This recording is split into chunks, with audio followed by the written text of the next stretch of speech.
हम कई बार सोचते हैं कि मनुष्य शरीर कैसे प्राप्त होता है। अनंत कोटि इन जीवों के बीच में सभी को मनुष्य शरीर तो प्राप्त नहीं होता, लेकिन यह शरीर कैसे मिलता है। यहाँ पे बाबा कहते हैं कि जिस मनुष्य का जैसा आजीव और आभोग होता है उसी के अनुसार उसको स्थूल शरीर मिलता है। यदि किसी के मन में केवल खाने की ही वासना इच्छा रहती है तो परम पुरुष उसे सूअर का शरीर दे देंगे ताकि वह जितनी खुशी खा सके। जिसके मन में क्रोध अधिक है उसे भैंस का शरीर मिलेगा ताकि वह जितना अधिक क्रोधी होना चाहे हो सके। और जिसके मन में परम पुरुष के सानिध्य लाभ की वासना होगी उन्हें उन्नत मानव शरीर मिलेगा, सात्विक शरीर मिलेगा। जैसा आजीव और आभोग होगा उसी के अनुसार मनुष्य को चलना पड़ता है।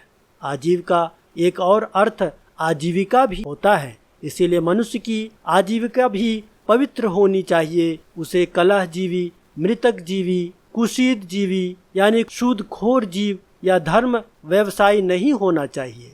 फिर दानव कौन है? मनुष्य में किसी प्रकार का भेद माना नहीं जा सकता। भेद मानने का अर्थ है मनुष्य जाति की एकता को नष्ट करना, परम पुरुष की इच्छा के विपरीत जाना, मानव शरीर में दानव का काम करना। इस तरह के मानव को मानव समाज बर्दाश्त न करे। कहने का तात्पर्य है कि हम मनुष्य शरीर में रहकर भेदभाव, घृणा, ईर्ष्या, द्वेष रखने से हमारा शरीर दानव जैसा हो जाता है। हमारा मन भी दानवता की तरह सोचने और उसकी तरह कार्य करने लगता है। इसीलिए जब मनुष्य का शरीर मिला है तो हमें परम पुरुष की भक्ति, उनकी सेवा, मानवता की सेवा और समाज कल्याण, समाज के कार्य में लगाना चाहिए। और जितना ज़्यादा हो सके कुजीविका से बचना चाहिए, जिससे कलह और सूदखोरी, कुविचार, कुकर्म करने का हमें अवसर ना मिले।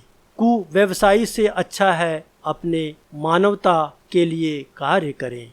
मानव शरीर का मिलना स्वाभाविक नहीं है। हमारे पूर्व जन्म, हमारे पूर्व संस्कार ही हमें दूसरे शरीर में ले जाता है। अगर कोई बहुत खाना चाहता है, बहुत खाने की इच्छा रखता है, 24 घंटा खाने के बारे में ही सिर्फ सोचता रहता है, तो मान लीजिए मृत्यु के बाद उसे सूअर का शरीर मिलना स्वाभाविक है। और यदि कोई बार बार गुस्सा करता है, दूसरों को डांटता है, दूसरों को प्रताड़ित करता है, तो मान लीजिए उसके मन में क्रोध की भावना हमेशा रहती है, तो मरने के बाद वो हो सकता है भैंस या सांड बन जाए, ताकि वो दूसरों को जितना हो सके मार पीट कर सके, क्रोधित कर सके। इसीलिए मनुष्य को हमेशा सात्विक और परम पुरुष की भक्ति में लगाना चाहिए, ताकि उन्हें फिर से सात्विक शरीर और मानव शरीर और साधु शरीर ही मिले। यही मानव का लक्ष्य है। आप सबको अच्छा लगा है तो ज़रूर कमेंट करें, शेयर कीजिए अपने परिजनों को, दोस्तों को, और लाइक कीजिए ताकि हम आनंद मार्ग के सिद्धांतों को ज़्यादा से ज़्यादा लोगों तक पहुंचा सके। इसीलिए हमारा जो भी संदेश होगा आपके पास सबसे पहले पहुंच जाएगा।